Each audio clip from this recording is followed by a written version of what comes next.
जय हिंदू राष्ट्र। आदरणीय मित्रों, आज का विषय है कि जलाया जा रहा है कुरान स्वीडन में, डेनमार्क, जर्मनी, फ्रांस आदि देशों में। इसके कारण क्या है? आखिर क्यों लगभग पूरा यूरोप इसके खिलाफ हो चुका है? और न केवल यूरोप बल्कि लगभग पूरी दुनिया इस्लाम के और कुरान के खिलाफ हो चुका है। कारण क्या?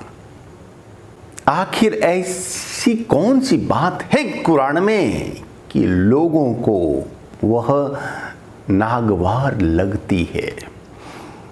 और ऐसी कौन सी बात है उसमें जो कि जहर के समान है, जो कि इस विश्व के लिए कैंसर रोग के समान है? आखिर क्यों जलाए जा रहे हैं कुरान?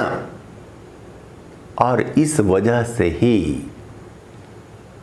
कई दिनों से दंगे फसाद हो रहे हैं। वह जो शांति प्रिय देश है स्वीडन, यूरोप का एक देश है, एक महत्वपूर्ण देश है। उसकी आबादी है लगभग 1 करोड़ 10 लाख मात्र।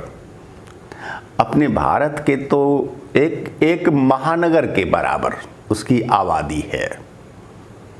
तो आखिर वजह क्या है?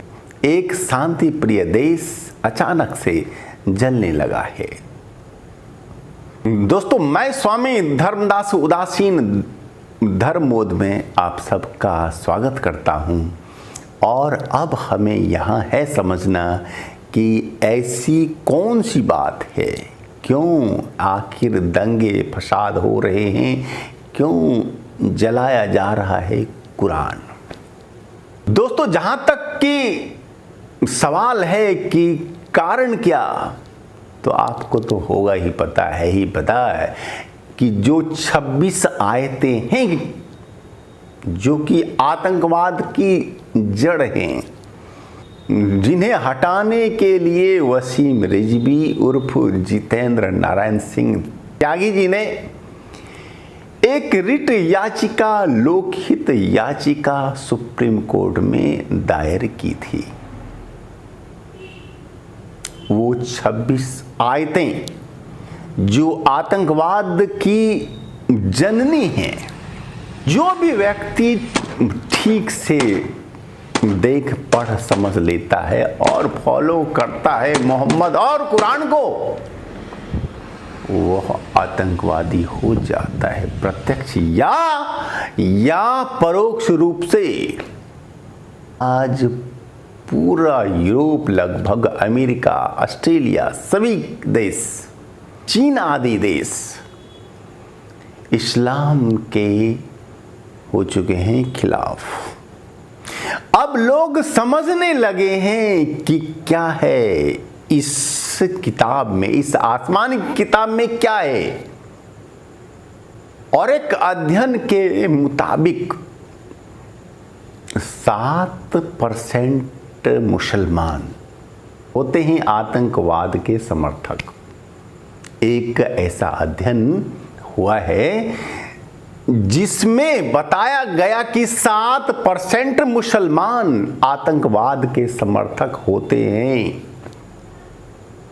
अभी लगभग 200 करोड़ आबादी है इस्लाम के मानने वालों की, तो लगभग 1 करोड़ 40 लाख, इतनी बड़ी आबादी आतंकवाद की समर्थक है विश्व में।